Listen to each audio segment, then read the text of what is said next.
Welcome to the Master Dealmaker's Secrets podcast. And now, here's sales growth strategist, John Blake. Welcome to Master Dealmaker's Secrets. I'm John Blake. This is episode 89, and today we are going to be talking about 3 ways that you can close more sales. So I'm really looking forward to chatting to you about that, and I've got 3 really powerful things that you can do that I think will be really useful.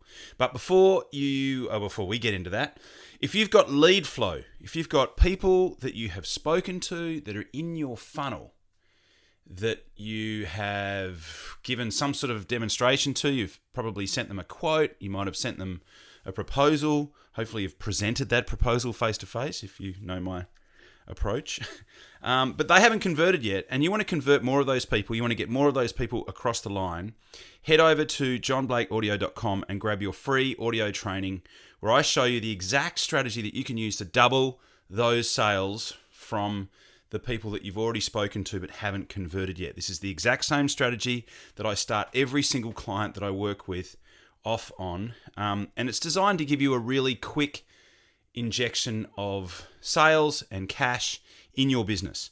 So head over to johnblakeaudio.com and you'll get not only the audio training, but you'll also get a PDF which has got the exact word-for-word scripts that you can use to, when you ring somebody up who hasn't converted yet, what to say on the phone, what to write in your emails, and exactly when to email and when to contact them over an 8 to 12 week period so that you don't piss them off, so that you're proactive, so that you're professional, but that you don't get to that point where it's too much, because it's one of the biggest questions I get is, how much is too much? Well, I've been my own guinea pig on this and I've worked it out. I cracked the code. I cracked it because I had to, out of necessity. And so what you're going to learn is from my proven track record, trial and error, whatever you want to call it. Head over to johnblakeaudio.com and grab that right now. And I look forward to hearing your success story. Okay, so 3 ways that you can convert more sales right now. Okay, so the first one is stop presenting and start diagnosing, right? So if I could pinpoint the biggest mistake I see salespeople making, the biggest mistake I see business owners making is that they spend way too much time presenting their product or service or doing the old, let me just give you a little bit of a background about who we are and what we do before they go into diagnostic. At that point in the conversation, your client doesn't care about you. It's that old thing. People don't care what you know until they know how much you care. And how do you show that you care? You show people by taking an interest and by asking them questions about their specific set of circumstances. So in the moment that you make it more about them than you, you are making a big step in the right direction. Stop presenting and start diagnosing. That's not to say that you shouldn't be making a recommendation as to what they should do or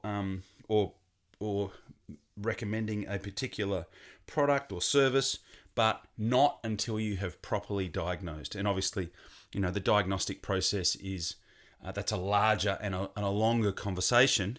But if you just start becoming more mindful and finding out about what's going on in your client's world, that will make a massive difference to your results. Like I said, it's the biggest mistake I see business owners and salespeople make is that they spend too much time presenting, talking about them, talking about their product, talking about their service, and not enough finding out about what's going on in their client's world. So that's number 1. Number 2 is don't send quotes to people who you don't have conceptual agreement of value with. Right? Conceptual agreement of value. So what is conceptual agreement of value, I hear you ask? Well, conceptual agreement of value needs to have these 5 things. They need to have expressed to you a problem or some motivation to change something in their world, right? So it could be change products, it could be changing a situation.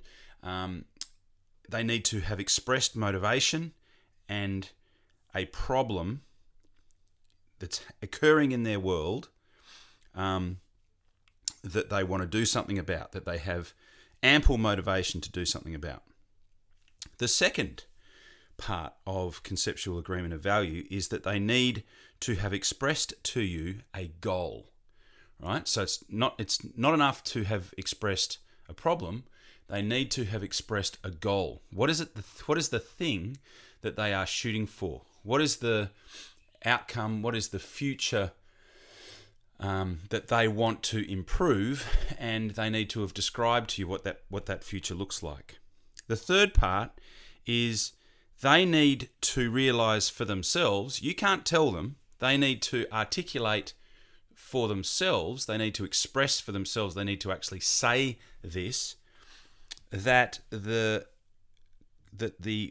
cost of doing nothing is greater than the cost of investing in your product or service. So they need to realize for themselves that it's costing them more to stay where they are than what it is to invest the time, the effort, and the focus and the money into your particular product or service. And 4, they need to believe that you can help them, right? So they need to actually have a belief that you can actually help them. And number 5, they need to be prepared to invest the dollars, the time, and the energy to actually get there. So let me just recap on what conceptual agreement of value is. So number 1, they need to have expressed a problem or motivation to you. Number 2, they need to have expressed a goal. What is it that they are shooting for? What's the future situation that they would like to improve? What does that look like? They need to have described that to you. Number 3, they need to realize for themselves that it's actually costing more to stay where they are than what it is to actually invest in your particular product or service. Number 4, they need to believe that you specifically can help them. And number 5, they need to be prepared to invest the dollars, the time, the energy, and the focus to actually get there. So that's number 2. Don't send quotes to people who you do not have conceptual agreement of value with. If you send quotes to people or proposals or present proposals to people where you haven't got conceptual agreement of value, you are wasting your time. There are so many businesses out there that have got unqualified quotes or proposals or potential clients sitting in their pipeline that should not be there. They should have disqualified those people because they weren't able to establish conceptual agreement of value. Okay, number 3 is follow up, right? So at the beginning of this podcast, I told you about johnblakeaudio.com. There is a reason why I recommend that particular resource, is because it is the most effective framework that I have ever used. I haven't seen it talked about anywhere else. I developed this myself.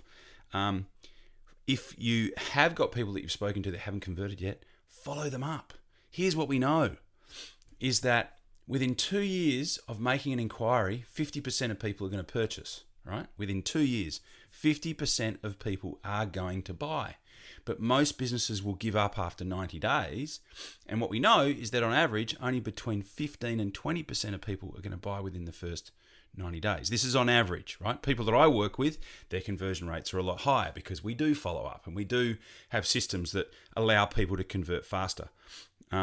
So to recap, number 1, stop presenting, start diagnosing. Number 2, don't send quotes to people who you do not have conceptual agreement of value with. And if you rewind, you can go back and work out what those 5 things that you need to tick off to establish whether someone has expressed conceptual agreement of value with you. And number 3, follow up. And to follow up, you can go to johnblakeaudio.com and grab my 12-minute audio training and the exact scripts that you can use to follow up people in a powerful, proactive, low-pressure way. Thank you so much for listening. I very, very much appreciate it, and I will talk to you on the next podcast. Thanks. You've been listening to Master Dealmaker's Secrets with John Blake. Subscribe to get more in-depth strategies to maximize your sales process with new episodes every week. And double your inquiry to sale conversion with the lead flow you already have. Go to johnblakeaudio.com for his exclusive free no-fluff audio training and companion PDF guide.